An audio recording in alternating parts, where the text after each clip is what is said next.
I felt that Edward Watson's career has taken a very unusual and unique path. And at the end of his last performance of Ondine last week, the third one, he danced with Miyako, I decided to do something I think that any director loves to do, and that is to make a promotion after a performance while you're on stage, so that you're surrounded by the dancers of the evening. And I didn't, in fact, announce it to the whole company, but Miyako was giving him a hug at the time, and I said to him, "Miyako, do you realize you're hugging the newest principal in the Royal Ballet?" And Edward was completely confounded and said, the first thing he said to me, "Was I sure?" And I said, yes, of course, I was absolutely sure. So I'm really delighted that he's now a principal dancer.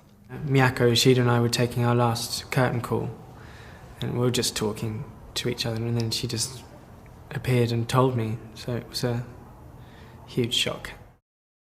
I think the whole British principal thing means more to a lot of other people than it really does to me. I mean, obviously being a principal means a lot to me, but I think the fact that I'm British sort of means different things to different people. I'm just happy I'm one of them. I find the Ashton rep particularly,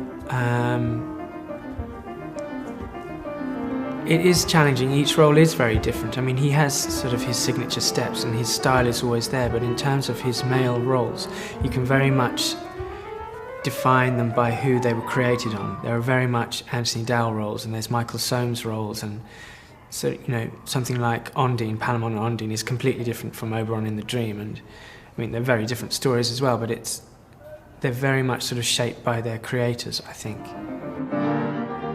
Dancing Oberon, the biggest challenge for me personally was the combination of its speed and its control. It's quite an Ashton thing, and also an Anthony Dowell thing. You know, he could move very quickly and turn very fast, but also had this sort of incredible line and control. And you find all of those things in the Dream quite to an extreme level. The pas de deux is kind of the moment where, I mean, she's sort of oblivious to what he's done to her throughout the ballet, but he's forgiven her because, you know, they've fallen back in love, and it's sort of a bit of a reconciliation, pas de deux. And there's different moments in there where, you know, she melts into his arms and he forgives her, and, you know, that kind of completes the story in a way. It's really good that I work with different people. They can tell me different things. Like, say, example, with The Dream, I've worked with Leslie and Johnny Cope and Anthony Dowell and Antoinette Sibley. I mean, they're all offering different opinions, and it's amazing to have all of those things to draw on. I think it's really important. I think Edward Watson so deserves being promoted. He's done wonderful work, and funnily enough, in a sort of, as he was saying himself the other day, in rather a sort of, not a held-back fashion, but he hasn't gone zooming ahead into these roles. He's done them very slowly, very quietly. As the years have gone by, he's developed a very unique place in the company, particularly with contemporary work. But in the last couple of years, he's developed into a very fine partner. And he's also proved in the performances he's done this year in Ondine, when he played the role of Palamon, that he's capable of very fine, subtle acting, and also has learnt what some of us really regard as one of the most difficult things to do, and that is to stand still on stage, command the stage, and still allow the audience to see what's going on in your head. Symphonic variations, you feel firstly very exposed. The set is very stark, and you're in white costumes, and, you know, there's not much of it.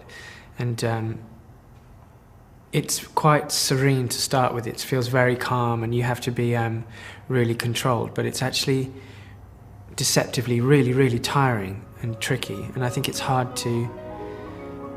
There's also nothing added. There's nothing that it doesn't need. It's not fussy or elaborate. It's quite pure classically. I find everything difficult to start with. I don't find any style of dancing easy to do, and I think I just really like opening myself up to whatever style it is, and at that moment when you're in that studio working with that person, you open themselves up to what they want you to do, whether it be, you know, with Wayne McGregor or Christopher Wheeldon or Siobhan Davis or Ashley Page, all those people I've worked with.